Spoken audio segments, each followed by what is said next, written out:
Hello friends, आज हम देखेंगे नॉर्मल रेसिडेंट्स ऑफ इंडिया और non residents of India. Means ये इंडियन के रेसिडेंट्स कौन होते हैं और नॉन रेसिडेंट्स कौन होंगे। ठीक है, क्योंकि ये हमारे नेशनल इनकम को जब हम मेजरमेंट करेंगे आगे तो ये जो है हमें पता होना चाहिए। सबसे पहले Indians working in a foreign embassies. अगर कोई इंडियन फॉरेन एम्बेसी में काम करता है तो उसको हम नॉर्मल रेसिडेंट्स लेंगे। Foreigners working in Indian embassies, अगर इंडियन एम्बेसीज में फॉरेनर्स वर्किंग है तो वो नॉन रेसिडेंट होंगे।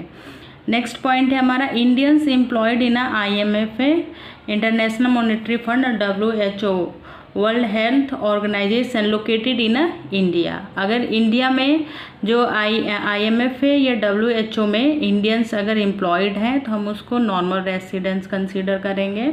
फॉरेनर्स वर्किंग इन WHO या IMF है लोकेटेड इन इंडिया। अगर इंडिया में WHO है या IMF है, इसमें अगर फॉरेनर्स वर्किंग है तो हम उसको नॉन रेसिडेंट्स कंसीडर करेंगे।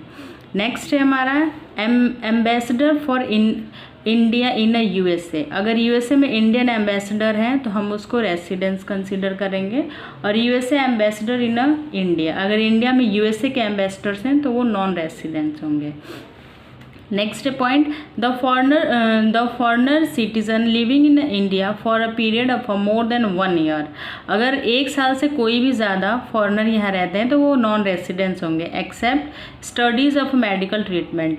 जो कोई स्टडी के लिए आते हैं या मेडिकल ट्रीटमेंट के लिए आते हैं या क्रू मेंबर्स होते हैं या जैसे फोर्सेस वगैरह आती हैं तो ये कम टाइम के लिए आती हैं, तो इनको हम कंसीडर नहीं करेंगे नॉर्मल रेसिडेंस में। तो अगर हम नॉर्मल रेसिडेंस नहीं करेंगे तो वो कहाँ चला जाएगा, नॉन रेसिडेंस में। ठीक है, यहाँ पे एक और बात समझिए कि जो नॉर्मल रेसिडेंस ऑफ इंडिया है इसका मतलब ये नहीं है कि वो जो पर्सन है वो उस कंट्री का जो है सिटीज़न भी होगा, वो सिर्फ यहाँ पे रह रहा है। जैसे अगर हम फॉर एग्जांपल देखें कि इंडिया से अगर कोई पर्सन USA में रह रहे हैं, 1 साल से ज़्यादा हो गया, 5-6 सालों से वो वहाँ पे वर्किंग है, तो वो वहाँ के नॉर्मल रेसिडेंट्स होंगे, बट वो जो वहाँ के सिटीज़न नहीं हो सकते। हाँ, जब सिटीजनशिप ले लेंगे तो वो हो जाएगा, बट वैसे नॉर्मली वहाँ के वो सिटीज़न नहीं होंगे, वो इंडिया के ही सिटीज़न होंगे, बट वहाँ के नॉर्मल रेसिडेंट्स वो माने जाएंगे।